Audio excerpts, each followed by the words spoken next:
আজকের ইথিওপিয়া, ইরিট্রিয়া, জিবুতি, এই যে অঞ্চলটা, এটাকে হাবশা বলা হয়। হাবশার মানুষ বেশিরভাগ মানুষই ছিল নিগ্রো টাইপের, এখন কালো চেহারা, কৃষ্ণবর্ণ। হযরত বিলাল হাবশী রাসূল সাল্লাল্লাহু আলাইহি ওয়াসাল্লামের হাতে ঈমান আনলেন। আস-সাবিকুন আল-আউয়ালুনের একজন, আল্লাহর রাসূলের খুব আদরের সাহাবীদের একজন। দলে দলে যখন মানুষ ইসলাম গ্রহণ করে নাই, খুব মুষ্টিমেয় মানুষ আল্লাহর রাসূলের ডাকে সাড়া দিয়েছেন। এক আল্লাহকে আল্লাহ মেনেছেন, কোরআনকে আল্লাহর কিতাব মেনেছেন এবং আল্লাহর রাসূলকে নবী এবং রাসূল হিসাবে মেনেছেন।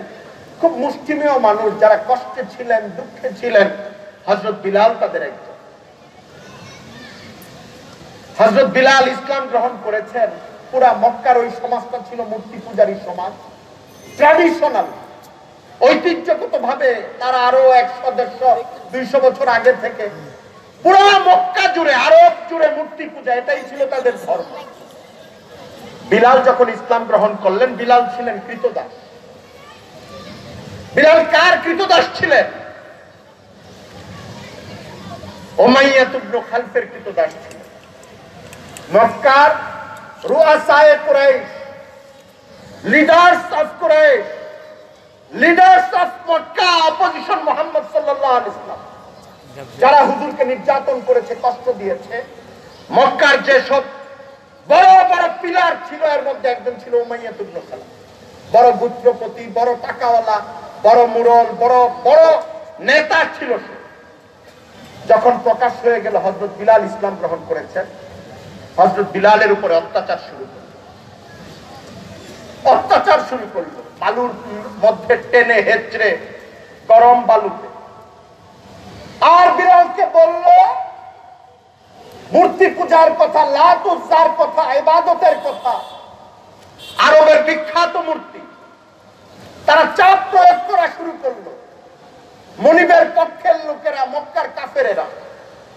হযরত বিলালের মুখ দিয়ে যখন কোনো শব্দ বের হয় না, আমরা বলি আইসিইউতে মানুষ যখন যায়, বেশিরভাগ মানুষ অজ্ঞান থাকে। যাদের জ্ঞান থাকে, যতটুক শব্দ তার মুখ দিয়ে বের হওয়ার সেন্সে যেটা থাকে, এটা বের হইতে থাকে।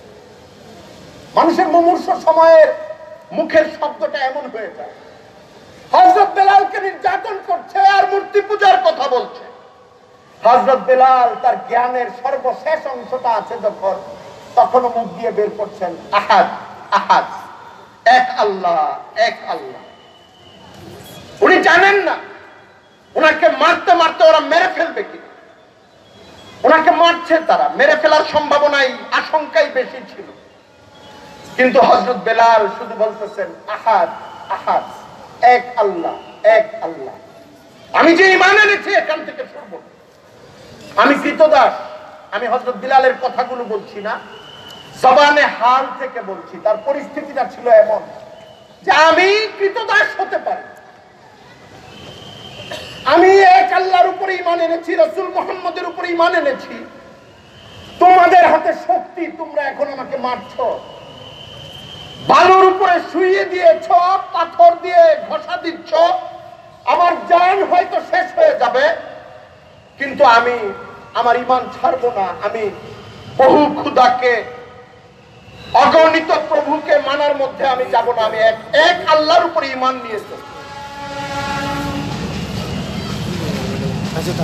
হযরত বিলালের এই অব্যাহত অত্যাচার বিলালের উপরে আল্লাহর রাসূল খবর পাচ্ছেন, সাহাবায়ে কেরাম খবর পাচ্ছেন। কি করবেন তার জন্য? সবাই তখন কষ্টে আছে। এমন খুব কম সাহাবী ওই সময় ছিলেন হুমকি পান নাই, মার খান নাই, গালি খান নাই, নিজের বাড়িতে যেতে ভয় পান নাই, প্রকাশ্যে ইসলাম নিয়ে চলতে ভয় পান নাই। ওই টাইমটা এমন সাহাবী খুব কম ছিল। হযরত বিলালের এই খবর যখন হযরত আবু বকর সিদ্দিক রাদিয়াল্লাহু তাআলা আনহুর কাছে আসলো, ভাই ও দোস্ত, খুব খেয়াল করি আমি কয়েকটা শিরোনাম বলবো। আপনাদের জানা ঘটনা আমি একটু বলবো আপনাদের কাছে। হযরত আবু বকর সিদ্দিক এই উম্মতের সর্বশ্রেষ্ঠ মানুষ ছিল। বলা হয় বাদাল আম্বিয়া সর্বযুগে বাদাল আম্বিয়া সর্বশ্রেষ্ঠ মানুষ হযরত আবু বকর সিদ্দিক রাদিয়াল্লাহু তাআলা। সব যুগের পর আবু বকর সিদ্দিক যখন খবর পেলেন হযরত বিলালের উপর অত্যাচার হচ্ছে, আবু বকর সিদ্ধান্ত নিলেন যে বিলালকে এই অত্যাচার থেকে মুক্ত করতে হবে। মুক্ত করার পথ কি? বিলাল তো কৃতদাস। আবু বকর টাকা নিয়ে গেলেন, উমাইয়া ইবনে খালফের সাথে দেন দরবার শুরু করলেন যে আপনি কত হলে বিক্রি করবেন। অনেক চড়া দামে উমাইয়া ইবনে খালফ হযরত বিলালকে, তার কৃতদাসকে হযরত আবু বকর সিদ্দিকের কাছে বিক্রি করে দিলেন। হযরত আবু বকর সিদ্দিক হযরত বিলালকে কিনে এনে মুক্ত করে দিলেন। আজাদ মুসলমান হয়ে গেলেন হযরত বিলাল। খলিফাতুল মুসলিমিন হযরত ওমর ফারুক রাদিয়াল্লাহু তাআলা আনহু দুইজনের ফজিলত বয়ান করে ওনার একটা আসার আছে, একটা মাকুলা আছে, একটা উদ্ধৃতি আছে। আবু বকর সাইয়্যিদুনা ওয়া আতাকা সাইয়্যিদান।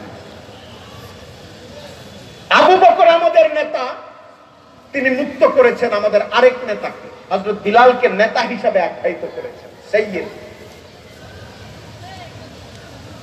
বিলাল মুক্ত হয়ে গেল, সবসময় রাসূলের কাছে থাকতেন। হযরত বিলালের ঘটনা শেষ। দুইটা অংশ আমি এখন আপনাদেরকে বলব। আজকে একজন সাহাবীর ঘটনা আমরা শুনলাম, যিনি বন্দী ছিলেন, ইসলাম আনার কারণে যাকে কষ্ট দেওয়া হচ্ছিল, যিনি কৃতদাস ছিলেন। তার কষ্ট দূর করার জন্য আরেকজন সাহাবী নিজের টাকা খরচ করে তাকে মুক্ত করে তাকে স্বাধীন করে দিয়েছে। আজকে যদি আমাদের ভেতর থেকে কোনো মানুষ বলেন না বুঝার কারণে ভারতের মুসলমানরা যে কষ্ট পাচ্ছে, এটা ভারতের অভ্যন্তরীণ বিষয়। চীনের মুসলমানরা যে কষ্ট পাচ্ছে, এটা তাদের অভ্যন্তরীণ বিষয়। দিল্লিতে মসজিদের মিনার ভেঙে ফেলা হচ্ছে, এটা দিল্লির অভ্যন্তরীণ বিষয়। বাংলাদেশ হোক আর মরক্কো হোক, আফ্রিকা হোক আর ইউরোপ হোক, আবু বকর আর বিলাল যে সম্বন্ধ স্থাপন করে দিয়েছেন, আমাদের সামনে রাসূলের সাহাবীরা যে আদর্শ স্থাপন করেছেন, এতে কি আমরা এটা বলতে পারি না যে সারা দুনিয়ার মুসলমান যে যেখানে আছে কারো মাঝে কারো বাহিরের সম্পর্ক নাই? যে কোনো রাষ্ট্রেই কোনো মুসলমান আঘাতপ্রাপ্ত হবে, আমার পাশের দেশ বলে কথা নয়, অনেক দূরের দেশ হোক, বাংলাদেশের একটা গ্রামে নিভৃত অঞ্চলে যে মুসলমান থাকবে, তার কানে যখন এই খবর পৌঁছবে যে পৃথিবীর অপর প্রান্তে অথবা আমার পাশের দেশে শুধু মুসলমান হওয়ার কারণে তার শরীর থেকে রক্ত ঝরছে, তার স্ত্রীকে লাথি দেওয়া হয়েছে, তার বাচ্চাকে মেরে ড্রেনে ফেলে দেওয়া হয়েছে, তাদের মসজিদগুলোকে আগুনে জ্বালিয়ে দেওয়া হয়েছে, বাংলাদেশের কোন নিরাপদ প্রান্তে যে মুসলমানটা বাস করবে, তার ভেতরের অনুভূতি হলো তার হৃদয় ছারখার হয়ে যেতে থাকবে। কোন মুসলমানের যদি এটা না হয়, আপনি বুঝবেন তার ঈমান এবং ইসলামের সমস্যা আছে। রাসূল করিম সাল্লাল্লাহু আলাইহি ওয়াসাল্লামের হাদিস আমি আলোচনার শুরুতেই বলেছি, আল মুমিনুনা কাজাসাদিন ওয়াহিদ ইযা ইশতাকা আইনুহু ইশতাকা কুল্লুহু ইযা ইশতাকা রাসুহু ইশতাকা কুল্লুহু। গোটা দুনিয়ার মুসলমান একটা দেহের মতো। ওই দেহের একটা চোখ যদি ব্যথিত হয়, গোটা দেহ ব্যথিত হবে। ওই দেহের একটা মাথা যদি ব্যথিত হয়, গোটা দেহ ব্যথায় আক্রান্ত হবে। আপনারা কি দেখেছেন এমন কোন সময় যে একটা লোকের দাঁতে ব্যথা, কিন্তু তার মাহফিল, মিটিং, মজলিস কোনো কিছু করতে কোনো সমস্যা হচ্ছে না? এটা দেখেছেন? তীব্র দাঁতের ব্যথা, বিবাহের অনুষ্ঠানে গিয়েছেন, উনি দাঁত ধরে রাখছেন, উনি বলতেছেন আমার খুব কষ্ট, ব্যথা কিন্তু দাঁতে। সফর করতে কষ্ট, হাত চালাইতে কষ্ট, বয়ান করতে কষ্ট, হাসি মুখে কথা বলতে কষ্ট। পায়ের নখের নিচে একটা ফুরা উঠেছে, একদম ফুরাটা বড় হয়ে গেছে, তাকে খুব কষ্ট দিচ্ছে। তার মুখে কোনো সমস্যা নাই, তার কলিজায় কোনো সমস্যা নাই, তার পেটে কোনো সমস্যা নাই, তার চোখে কোনো সমস্যা নাই। ওই মানুষটা কি আপনার সঙ্গে খুব স্বাচ্ছন্দ্যের সঙ্গে কথা বলবে, না সবসময় উহাহ করতে থাকবে? বলেন। আজকে আমাদের সামনে নতুন একটা তত্ত্ব উপস্থাপন করা হচ্ছে। এটা আজকের নতুন কথা না, আধুনিক পৃথিবীর এটা এই তত্ত্বটা চালু হয়ে গেছে। কোনটা?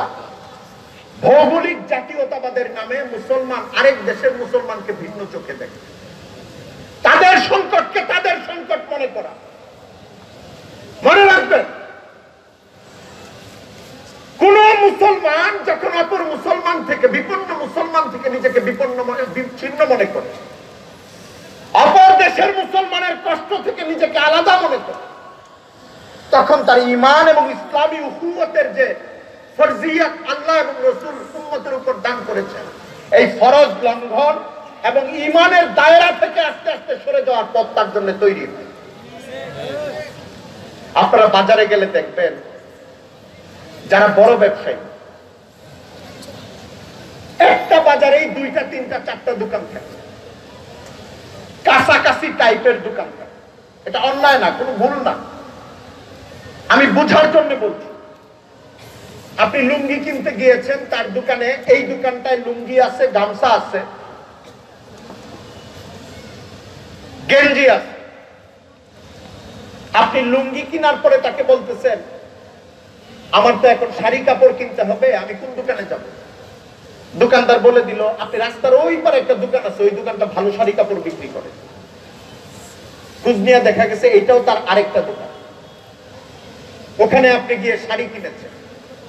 শাড়ি কেনার পরে আপনি ওই দোকানদারকে বলছেন, আমার ছেলের জন্য এক জোড়া স্যান্ডেল কিনতে হয়, এটার জন্য কোন দোকানে যাবো? বলে যে আপনি ওই যে মার্কেটের কোনার দিকে একটা দোকান আছে স্যান্ডেলের, জুতা পট্টির মধ্যে, ওইখানে গিয়ে ভালো জুতার দোকান পাবে।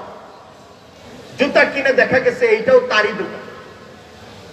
একজন কাস্টমার কাছাকাছি রকমের 3টা জিনিস কিনতে এসেছে, একজন বড় ব্যবসায়ী তার যে আওতার মধ্যেই তাকে রেখে দিয়েছে। আজকে যারা ইসলামের বিরুদ্ধে কথা বলে, সরাসরি ডাইরেক্ট আল্লাহ এবং রসুলের বিরুদ্ধে কথা বলে, তারা একটা দোকান খুলেছে, ঈমান হরণ। এটা প্রকাশ্য দোকান। যারা বেঈমান হয়ে যেতে চায় তারা তাদের কথা শুনে। তার আরেকটা দোকান হলো ইসলামী শিক্ষার বিরুদ্ধে, ইসলামের বিধানের বিরুদ্ধে, ইসলামিক পর্দা প্রথার বিরুদ্ধে, ইসলামের দাড়ির বিরুদ্ধে, ইসলামের নামাজের বিরুদ্ধে আরেকটা দোকান খুলে। আপনি কিছু মানুষকে দেখবেন সরাসরি ইসলামের বিরুদ্ধে কথা বলবেন, কিন্তু মেয়েদের পর্দার বিরুদ্ধে কথা বলবেন। তাকে যখন জিজ্ঞাসা করা হবে, আপনি পর্দা ফরজ ইসলামে আছে, এটার বিরুদ্ধে বলতেছেন কেন? আপনি তো, আপনার তো ঈমান থাকবে না। আমি তো আল্লাহ মানি, তো আমি তো মসজিদে যাই, ঈমান আছে তো, আপনি আমার বের করে দিতেছেন। তার ধারণা তার ঈমান আছে, তার ধারণা সে ইসলামের চৌহদ্দির ভেতরে আছে, কিন্তু তার এটা ধারণা নাই যে ইবলিস নামক যে চক্র, ওই চক্রের প্রথম দোকান হলো সরাসরি নাস্তিকবাদ, 2 নম্বর দোকান হলো ইসলামের বিধিবিধানের বিরোধিতা। এটা দ্বিতীয় দোকান, সে দ্বিতীয় দোকানের কাস্টমার হয়েছে। সে কিন্তু একই ব্যবসায়ীর কাস্টমার। সে কার কাস্টমার? ইবলিসের কাস্টমার, ইসলাম বিরোধিতার কাস্টমার। আবার আরেকটা শ্রেণী এখন জন্ম নিয়েছে, অজ্ঞতার কারণে এই শ্রেণীর সংখ্যা এখন বাড়ছে। সেটা কি? প্রকাশ্যে ইসলাম মানে, ইসলামের বিধানও মানে, কিন্তু একজন মুসলমানের আরেকজন মুসলমানের প্রতি দরদ ভালোবাসা থাকা উচিত। একজন মুসলমান আক্রান্ত আরেক মুসলমানের জন্য চোখের পানি ফেলা উচিত। একজন মুসলমান যখন শুনবে আমার ভাইকে 2000 কিলোমিটার দূরে শুধুমাত্র মুসলমান হওয়ার কারণে মসজিদে হত্যা করা হয়েছে, সে মসজিদে চিৎকার করে করে আল্লাহর কাছে কাঁদবে আরেকজন মুসলমান, এটা ছিল মুসলমানের স্বাভাবিক অবস্থা। কিন্তু নতুন আরেকটা তথ্য উপস্থাপন করা হচ্ছে। ওটা কি? যে এটা তো ওই দেশের মুসলমানদের সমস্যা, আমাদের দেশের মুসলমানদের সমস্যা তো না, ওদের জন্য চিৎকার করে কি লাভ, ওইটা তো ওই দেশের সমস্যা। এটা হলো ইবলিসের 3 নম্বর দোকান। ভিন্ন ভিন্ন কাস্টমার, ভিন্ন ভিন্ন প্রয়োজনের জন্য দোকানদার একজন, প্রথম দোকান হলো তার ইমান থেকে বের করার দোকান। 2 নম্বর দোকান হলো ইসলামের বিধান থেকে বের করার দোকান। 3 নম্বর দোকান হলো মুসলমান থেকে মুসলমানকে আলাদা করার দোকান। এই সবগুলি দোকানের মালিক ইবলিস। এই সবগুলো দোকানের মূল তত্ত্ব হলো নাস্তিক্যবাদ। এই সবগুলো দোকানের মূল দর্শন হলো দুনিয়া থেকে ইসলাম এবং মুসলমানকে আলাদা করে ফেলা, উৎপাটন করে ফেলা, উচ্ছেদ করে ফেলা। রাসূল সাল্লাল্লাহু আলাইহি ওয়াসাল্লাম এই জন্যই বলেছেন, আল মুমিনুনা কা জাসাদিন ওয়াহিদ ইযা ইশতাকা আইনুহু ইশতাকা কুল্লুহু ইযা ইশতাকা রাসুহু ইশতাকা কুল্লুহু। সারা দুনিয়ার মুসলমান উম্মত তোমরা শুনে রাখো, সারা দুনিয়ার মুসলমান একটা দেহের মতো। তোমাদেরকে যেন আলাদা করতে না পারে। তুমি 5000 মাইল দূরে মুসলমানরা কষ্ট পাবে, আর বাংলাদেশে তুমি বলবে এটা নিয়ে আমার ভাবার কিছু নাই। আপনি হয়তো কিছু করতে পারবেন, আপনার ওই ক্ষমতা নাই। আপনি ট্যাঙ্ক, বিমান, সেনাবাহিনীর মালিক না। আপনি কি মসজিদে আল্লাহর কাছে 2 হাত তুলে দোয়াও করতে পারবেন না? আমরা কি রাস্তায় দাঁড়িয়ে তাদের প্রতি সংহতিও প্রকাশ করতে পারবো না? তাদের জন্য কষ্ট বন্ধ হোক, এটার জন্য আমরা আওয়াজ উঁচু করতে পারবো না?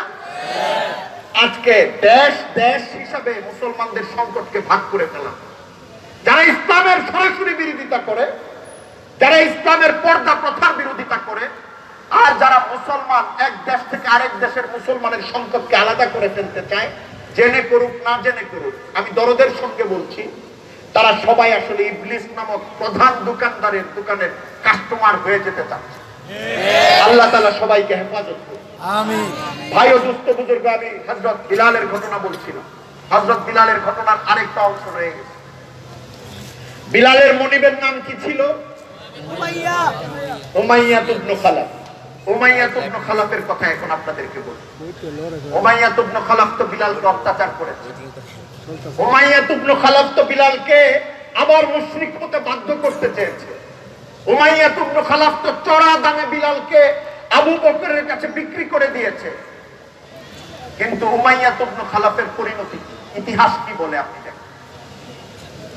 এত বড় দুর্দণ্ড প্রতাপশালী মক্কার কাফের সর্দার উমাইয়া ইবনে খালাফ রাসূল করিম সাল্লাল্লাহু আলাইহি ওয়াসাল্লাম হিজরত করে মদিনায় চলে যাওয়ার পর হিজরতের 2য় বছর ইসলামের ইতিহাসের প্রধান গুরুত্বপূর্ণ জিহাদ বদরের যুদ্ধে করুণভাবে নিহত। বিলালকে সে অত্যাচার করেছে, তার জীবনের রক্ষা হয়েছে। আখিরাত তো অনন্তকাল শেষ, দুনিয়াতে করুণভাবে নিহত হতে হয় বদরের প্রান্তরে।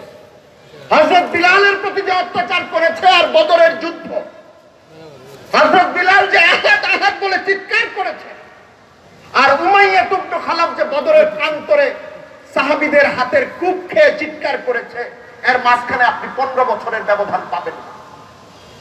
ইতিহাস ঘুরে ঘুরে আসে। আগে বিলালকে বালুর মধ্যে রেখে চিৎকার করিয়েছে ঈমান আনার কারণে, আর এই উমাইয়া ইবনে খালাফ বদরের প্রান্তরে আঘাতপ্রাপ্ত হয়ে চিৎকার করেছে জান বাঁচানোর জন্য, লাভ হয়। ইতিহাস এখানেও শেষ হয়েছে। আপনি মনে করবেন উমাইয়া ইবনে খালাফ তো শেষ হয়েছে, এটা জানি। আপনার জানা আরেকটা গল্প, উমাইয়া ইবনে খালাফ শেষ হয়ে গেছে, এখানেও ইতিহাস শেষ হয় নাই। ফতহে মক্কার পরে, মক্কা বিজয়ের পরে রাসূল করিম সাল্লাল্লাহু আলাইহি ওয়াসাল্লামের কাছে যে দলে দলে দলে দলে মানুষ এসে ইসলাম গ্রহণ করেছেন, এর মধ্যে উমাইয়া ইবনে খালাফের ছেলে সফওয়ান ইবনে উমাইয়া, তারিখের কিতাবে আছে, রিজালের কিতাবে আছে, সাহাবায়ে কেরামের জীবনীর কিতাবগুলো খুলুন, হুনাইনের যুদ্ধের ইতিহাস খুলেন, তায়েফের যুদ্ধের ইতিহাস খুলেন, আপনি রাসূল করিম সাল্লাল্লাহু আলাইহি ওয়াসাল্লামের সঙ্গে সফওয়ান ইবনে উমাইয়ার মুকালামার ঘটনাও পাবেন, কথাবার্তা সংলাপ। সফওয়ান এসে রাসূল সাল্লাল্লাহু আলাইহি ওয়াসাল্লামের কাছে ইসলাম গ্রহণ করে। সে তো কাফেরদের সর্দার ছিল উমাইয়া, বিলালকে দমন করতে চেয়েছে। বিলাল মুয়াজ্জিনুর রাসূল হয়েছেন। বিলাল অনাগত প্রজন্মে 1400 বছর পার হয়ে গেছে। হাজার হাজার কোটি কোটি মানুষ হযরত বিলালের নাম জানে। হযরত বিলালের কারণে মুসলিম উম্মার মধ্যে এখন প্রায় 200 কোটি সদস্যের মধ্যে আপনি 1 কোটির উপরে মানুষের নাম পাবেন বিলাল। হযরত বিলালের অনন্তকালের জান্নাত তো রয়েছে। আর উমাইয়ার কি হয়েছে? উমাইয়া 15-20 বছরের মধ্যে বদরের যুদ্ধে নিহত হয়েছে। আর বদরের যুদ্ধে 6 বা 7 বছর পরে মক্কা বিজয়ের পরে তার পরিবারের সদস্যরা ইসলাম গ্রহণ করে ফেলেছে। বিরোধিতার কিছুই থাকে নাই। বীজ সহ যারা ধ্বংস হওয়ার ধ্বংস হয়েছে, আর যারা ইসলামে অন্তর্ভুক্ত হওয়ার তারা ইসলামে অন্তর্ভুক্ত হয়েছে। ভাই ও দুস্থ বুজুর্গ, এটাই হচ্ছে ইসলামের ইতিহাস। যারা ইসলামের বিরুদ্ধে দাঁড়ায়, যারা ইসলামকে আঘাত করতে চায়, আমরা বর্তমান দেখে ভয় পেয়ে যাই, চলমান ঘটনা দেখে ভয় পেয়ে যাই। আমাদের কাছে মনে হয় দুঃখের রাত শেষ হবে না, কিন্তু ইতিহাস একটু লম্বা করে পিছন থেকে দেখে আসলে দেখা যায় অত্যাচারী মুসলমানদেরকে যখন অত্যাচার করেছে তার 2টা পরিণতি হয়েছে। একটা পরিণতি হলো তার করুণ অনন্তকালের পরিণতি তো আছেই, দুনিয়াতে তার করুণ পরিণতি হয়েছে। তার পরিবারের সদস্যদের মধ্যে ইসলাম চলে এসেছে। হযরত বিলালের পাশাপাশি আজকে সুমাইয়ার কথা বলি। ইসলামের ইতিহাসের প্রথম শহীদা, নারী শহীদ হযরত সুমাইয়া আম্মার ইবনে ইয়াসিরের মা, হযরত ইয়াসিরের বিবি। রাসূল সাল্লাল্লাহু আলাইহি ওয়াসাল্লামের ওই প্রথম যুগের ইসলাম গ্রহণকারী একটা পরিবার হলো তাদের পরিবার। ইয়াসির, আম্মার ইবনে ইয়াসির, আম্মারের মা সুমাইয়া প্রত্যেককে অত্যাচার করতেছে। ইয়াসিরকে, আম্মারকে, তার মাকে অত্যাচার করা হচ্ছে। তারাও কৃতদাস। হযরত ইয়াসির রাসূল সাল্লাল্লাহু আলাইহি ওয়াসাল্লাম যখন পাশ দিয়ে যাচ্ছেন, চিৎকার করে করে ডাকছেন, ইয়া রাসূলুল্লাহ, আমাদেরকে জুলুম করতেছে, আমাদেরকে কষ্ট দিচ্ছে। রাসূলুল্লাহ সাল্লাল্লাহু আলাইহি ওয়াসাল্লামের এগিয়ে গিয়ে লাঠি ধরে তাদেরকে বাঁচানোর ক্ষমতা ছিল না। আল্লাহ রাসূল দূর থেকে দাঁড়িয়ে দাঁড়িয়ে তাদের জন্য দোয়া করছেন, হেফাজতের দোয়া করছেন, জান্নাতের দোয়া করছেন। এই পরিস্থিতির মধ্যে সুমাইয়াকে বর্ষা মেরে, বর্ষা ধারালো বল্লম বলি যে আমরা, বল্লমের মতো বর্ষা হযরত সুমাইয়ার লজ্জাস্থানে মেরে হত্যা করেছে আবু জাহেল। ইসলামের ইতিহাসের খুব বড় ধরনের একজন ঘন চরিত্র। ইসলামের ইতিহাস আসলে যে কয়টা দুশমনের নাম আমরা জানি, ভুলে যায় না উম্মত, একজন হলো আবু জাহেল। আবু জাহেল সুমাইয়াকে হত্যা করে। আবু জাহেলের পরিণতি কি হয়েছে? আবু জাহেলের পরিণতি আপনি দেখেন, মৃত্যুর পরে অনন্তকালের জাহান্নাম, এটা তো আছে। আবু জাহেল বদরের যুদ্ধে করুণ ভাবে নিহত হয়েছে। অনেক বড় সর্দার, মক্কার অনেক বড় কাফেরদের লিডার আবুল হাকিম আবু জাহেল, এই আবু জাহেলকে যখন মক্কায় বদরের যুদ্ধে হত্যা করা হয়েছে, আবু জাহেলের ছেলে, সবচেয়ে বড় ছেলে সন্তান ইকরিমা কঠিন প্রতিজ্ঞা নিয়েছে যে রাসূল সাল্লাল্লাহু আলাইহি ওয়াসাল্লামের বিরুদ্ধে লড়াই করবেই। মক্কা বিজয় পর্যন্ত রাসূল সাল্লাল্লাহু আলাইহি ওয়াসাল্লামের বিরুদ্ধে প্রত্যেকটা লড়াইয়ে তিনি অর্থ খরচ, জীবন, টাকা, সম্পদ, দলবল সব দিয়েছে। মক্কা বিজয়ের পরে ইকরিমা রাসূল সাল্লাল্লাহু আলাইহি ওয়াসাল্লামের হাতে হাত রেখে ইসলাম গ্রহণ করে বলেছেন, ইয়া রাসূলুল্লাহ, আমার জীবনে যত ধন সম্পদ আমি খরচ করেছি ইসলামের বিরুদ্ধে, সামনের জীবনে তার চেয়ে বেশি, তার চেয়ে দ্বিগুণ, 3 গুণ ধন সম্পদ আমি ইসলামের জন্য খরচ করি। ইকরিমা রাসূলুল্লাহ সাল্লাল্লাহু আলাইহি ওয়াসাল্লামকে বলেছেন, আমার জীবনে যত যুদ্ধ করেছি, শ্রম দিয়েছি ইসলামের বিরুদ্ধে, সামনের জীবনে আমি তার চেয়ে দ্বিগুণ 3 গুণ শ্রম আমি ইসলামের জন্য আমার লড়াই এবং সংগ্রাম দান করি। হযরত ইকরিমা ইবনে আবি জাহল, আবু জাহেলের ছেলে ইকরিমা রাদিয়াল্লাহু তাআলা আনহু, রাসূলুল্লাহ সাল্লাল্লাহু আলাইহি ওয়াসাল্লাম যতদিন জীবদ্দশায় ছিলেন ইসলামের জন্য ছিলেন। রাসূল সাল্লাল্লাহু আলাইহি ওয়াসাল্লাম যখন দুনিয়া থেকে রিহলাত করে গেছেন, বিদায় নিয়ে গেছেন, এরপরেও ইকরিমা ইসলামের জন্য লড়াই করে গেছেন, সংগ্রাম দিয়ে করে গেছেন এবং ইয়ারমুকের যুদ্ধে লড়তে লড়তে শাহাদাত বরণ করেছেন ইকরিমা। যারা ইসলামের বিরোধিতা করে তাদের ইতিহাস ইসলামের কাছে আত্মসমর্পণ করা, তাদের পরিবারের আত্মসমর্পণ করা, অথবা তাদের ইতিহাস করুণ ভাবে নিহত হওয়া। ইসলামের বিরোধিতাও করেছে আর সব সময় বিজয়ী থেকেছে। ইতিহাসে এই কথা বলে মুসলিম মুসলমানদেরকে অত্যাচার করেছে, অসহায় মুসলমানদেরকে ইসলাম গ্রহণের কারণে অত্যাচার করেছে, অনন্তকাল করেই গেছে। 10 বছর, 20 বছর, 100 বছর, এর কোনো প্রতিক্রিয়া হয় নাই, আল্লাহর পক্ষ থেকে ধরা হয় নাই, কোনো বিচার হয় নাই। ইতিহাসে এই কথা বলে না। ইতিহাস বলে যারা মুসলমানদেরকে আঘাত করেছে তাদের কয়েক রকম পরিণতি হয়েছে। একটা পরিণতি হলো মুসলমানরা পাল্টা জিহাদ গড়ে তুলেছে। ওই জিহাদের কারণে কাফেররা ময়দানে রণাঙ্গনে নিহত হয়েছে।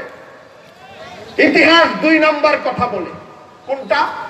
যে মজলুম মুসলমানদেরকে তারা নির্যাতন করেছে, প্রতিরোধের কোনো ব্যবস্থা ছিল, জিহাদ করার ক্ষমতা ছিল না, লড়াই করার ক্ষমতা ছিল। 1 বছর, 2 বছর, 5 বছর, 10 বছর পরে আল্লাহর পক্ষ থেকে সে ফয়সালা এসেছে। যারা অত্যাচার করেছে আল্লাহর বিচার তাদেরকে দুনিয়াতেই ধরে ফেলেছে। যারা জুলুম করেছে মুসলমানদের উপরে অসহায়, 3 নম্বর ফলাফল দেখা যায় যে তারা তো জীবন দিয়ে বিরোধিতা করেছে ঠিকই, কিন্তু কিছুদিন যাওয়ার পরেই সে নিজে অথবা তার পরিবারের ভেতর থেকে গোটা পরিবার ইসলামের কাছে আত্মসমর্পণ করেছে। এজন্য আজকে আমরা যে লড়াই দেখছি, সংগ্রাম দেখছি, আজকে যে মুসলমানদের রক্ত দেখছি, কান্না দেখছি, মাঝে মাঝে এমন ফুটেজ চোখের সামনে পড়ে, এমন ফটো চোখের সামনে পড়ে, এমন খবর চোখের সামনে পড়ে, দেখতে চাই না। তারপরেও যখন পড়ে তখন দরদি মুসলমান, বিপন্ন মুসলমান এই পৃথিবীতে বেঁচে আছে, যাওয়ার জায়গা নাই, কান্না করতে পারছে না, কষ্ট পাচ্ছে। এই দৃশ্যগুলো দেখলে মন বুক ভেঙে যেতে থাকে। কিন্তু এরপরেই যখন আল্লাহ রসুল সাল্লাল্লাহু আলাইহি ওয়াসাল্লামের যুগে সাহাবায়ে কেরামের ইতিহাস সামনে চলে আসে, আল্লাহ রসুল সাল্লাল্লাহু আলাইহি ওয়াসাল্লাম সাহাবায়ে কেরামকে পেছনের যুগের যে ইতিহাসগুলো বলেছেন, এইগুলো যখন সামনে চলে আসে তখন মনে হয় এটা খুব সাময়িক, এটা খুব সাময়িক, এটা খুব সাময়িক। আমরা আজকে মিয়ানমারের মুসলমানদের দিকে তাকিয়ে, ভারতের মার খাওয়া মুসলমানদের দিকে তাকিয়ে, চীনের মার খাওয়া মুসলমানদের দিকে তাকিয়ে, এবং আরব বিশ্বের বিভিন্ন জায়গায় যেসব মুসলমান মার খাচ্ছেন তাদের দিকে তাকিয়ে আমরা 2টা কাজ করতে পারি খুব গুরুত্বপূর্ণ ভাবে। একটা হলো যেটা মনের কাজ, হিম্মত হারা না করা, এই আঘাতকে শেষ আঘাত মনে না করা। এটাই বিজয় ওদের। মুসলমান শেষ হয়ে যাবে, মনের ভেতরে এই ভীতি, এই দুর্বলতা, এই সংকট জায়গা না দেওয়া। কারণ ইতিহাসের সঙ্গে এই ভয়ের কোনো সম্পর্ক নেই। ইতিহাস যে সবক আমাদেরকে দিয়েছে, রাসূল সাল্লাল্লাহু আলাইহি ওয়াসাল্লামের সাহাবায়ে কেরামের যুগ থেকে আজকে পর্যন্ত, তার সঙ্গে আমাদের এই দুশ্চিন্তা আর আমাদের এই ভয়ের কোনো সম্পর্ক নেই। আমরা 2 নম্বর যে কাজটা করতে পারি সেটা হলো যে কোনো মানুষ ইসলামের কারণে কষ্ট পাক কোন দেশে। আজকে যদি ভারতের একজন মুসলমান এমন হয় একজন হিন্দুকে হত্যা করেছে, হত্যার কারণে তার বিচার হচ্ছে, এই জন্য তাকে ফাঁসি দেওয়া হচ্ছে, এটা নিয়ে আলাদা অনুভূতির দরকার নাই। আজকে যদি এমন হয় একজন মুসলমান চুরি করেছে, এটার জন্য চুরি করে ধরা পড়েছে, তাকে শাস্তি দেওয়া হচ্ছে, আলাদা অনুভূতি লালন করার কোনো দরকার নাই। সে অপরাধীর শাস্তি পাচ্ছে, যে শাস্তি অপর ধর্মের লোকেরাও পাচ্ছে। কিন্তু যদি মুসলমান হওয়ার কারণে শাস্তি দেয়, তার নারীদেরকে, তার মেয়েদেরকে, তার বাচ্চাদেরকে, তাকে এবং তার লোকজনকে মুসলমান হওয়ার কারণে কষ্ট দেয়, তাহলে যারা আমরা শান্তিতে আছি, শান্তিপূর্ণ দেশে আছি, তাদের জিম্মাদারি হলো, এটা দ্বিতীয় জিম্মাদারি, মনের ভেতর থেকে তাদের প্রতি ভালোবাসা এবং দুঃখ লালন করা, মনের ভেতর থেকে তাদের জন্য দোয়া করা। এই দোয়া যদি আমরা করতে না পারি, আমরা উম্মতের যে সংহতি বোধ, উম্মতের যে উখুওয়াত, উম্মতের যে ভ্রাতৃত্ব, এই ভ্রাতৃত্ব থেকে আমাদের বের হওয়ার রাস্তা খুলে যাবে। ভাই ও দোস্ত বুজুর্গ, আমরা হযরত বিলালের ঘটনা জানলাম, হযরত সুমাইয়ার ঘটনা জানলাম। আমরা আজকে আপনাদেরকে সাম্প্রতিক কালের একটা কথা বলি, সবাই বলছেন, আমিও বলি, চীন যে মুসলমানদেরকে এইভাবে অত্যাচার করছে, গত 2 বছর যাবৎ তথ্যগুলো প্রকাশ হয়েছে। উইঘুরের মুসলমান কারা? যারা পূর্ব তুর্কিস্তান ছিল আগে, কাশগড় সহ বিভিন্ন মুসলমান জনপদ যেখানে রয়েছে দখল করে নেওয়া হয়েছে এই অঞ্চলটা করে, তারাই এখন উইঘুর মুসলমান। তাদের শুকর খেতে বাধ্য করা, মদ খেতে বাধ্য করা, তাদেরকে পর্দা না করতে বাধ্য করা, নারী এবং পুরুষের অবৈধ মেলামেশা করতে বাধ্য করা, তারা যেন ইসলামী জীবনকে ভুলে যায়। আমরা গত 2 বছর যাবত এই খবরগুলো পড়ছিলাম। CNN, BBC, আল জাজিরায় লম্বা লম্বা রিপোর্ট প্রকাশ হচ্ছিল। কেউ চীনকে থামাইতে পারে না। মুসলমান দেশগুলোর যারা রাজা বাদশাহ, এখন এদের অবস্থা বলে এখন লাভ নাই। তারা যে এদেরকে একটা হুমকি দিবে, ধমক দিবে, একজন লোককে আগে আসতে দেখা যায় নাই। মাঝে মাঝে আমরা কাঁদতাম যে চীনের মুসলমানকে কে বাঁচাবে? চীন এখন বর্তমান দুনিয়াতে কেমন? আমেরিকার পরে অঘোষিত সুপার পাওয়ারদের একটা হচ্ছে চীন। তার অর্থনীতি, তার যন্ত্রপাতি। আমাদের এখানে 7:50 পর্যন্ত ইনশাল্লাহ আলোচনা চলবে, 8টায় নামাজ। আমরা ধৈর্য ধরে শুনি। এই প্যান্ডেলের মধ্যে মাইক চলতে থাকবে, বাহিরের মাইক গুলো বন্ধ হয়ে গেছে। আমি আলোচনা চালিয়ে যাচ্ছি ইনশাল্লাহ। আপনারা তৈরি আছেন? চীন সম্পর্কে সবাই একটা ক্যালকুলেশন করে বসেছিল যে চীনকে মুসলিম হত্যা থেকে কেউ থামাইতে পারবে না, কারণ চীনকে চাপ দেওয়ার ক্ষমতা কারো নাই। সৌদি আরবকে বললে সে চীনের সঙ্গে সম্পর্ক রক্ষা করে। পাকিস্তান ভারতের সঙ্গে ধাক্কাধাক্কি ঠিকই করে, কিন্তু আঞ্চলিক রাজনীতির কারণে চীনের সঙ্গে সুসম্পর্ক রাখে। তুরস্ক হালকা হুমকি দেয়, কিন্তু এর চেয়ে বেশি কিছু করতে পারে না। মালয়েশিয়াও কিছু কিছু কথা বলে, এর চেয়ে বেশি কিছু করতে পারে না। চীনের মুসলমানদের জন্য দাঁড়ানোর কেউ ছিল। চীনের মুসলমানদের কান্নার ভিডিও, আল্লাহর কাছে রোনাজারি করার ছবি, খবর বারবার এসেছে। তাদেরকে থামানোর মতো দুনিয়ার কোনো শক্তি ছিল না, কোনো অস্ত্র দিয়ে থামানো। বিশাল জনসংখ্যা, বিশাল অর্থনীতি, প্রযুক্তি তো এত বিশাল এদের চীনের। বলা হয় দুনিয়াতে এমন কোন যন্ত্রপাতি নাই, এমন কোন প্রোডাক্ট নাই যেটার চীনা সংস্করণ নাই। তাদের কাছে গাড়ি নিয়ে গেলে গাড়ির কপি করে দেয়, মোবাইল নিয়ে গেলে মোবাইলের কপি করে দেয়। আপনি খাদ্যের মধ্যেও নানা ধরনের হাইব্রিড খাদ্য তৈরি করা, চীনের বিশাল ব্যবস্থাপনা। চীনও তাদের এই অহংকারের মধ্যে ছিল এতদিন, কিন্তু গত 1 মাস যাবত আমরা খবর দেখছি। আজকে চীন তো উইঘুরের মুসলমানকে বন্দিশালায় বন্দি করে রেখেছিল। পত্রিকায় এসেছে এটা ছিল ডিটেনশন ক্যাম্প, বন্দি করে রাখা 10 লাখ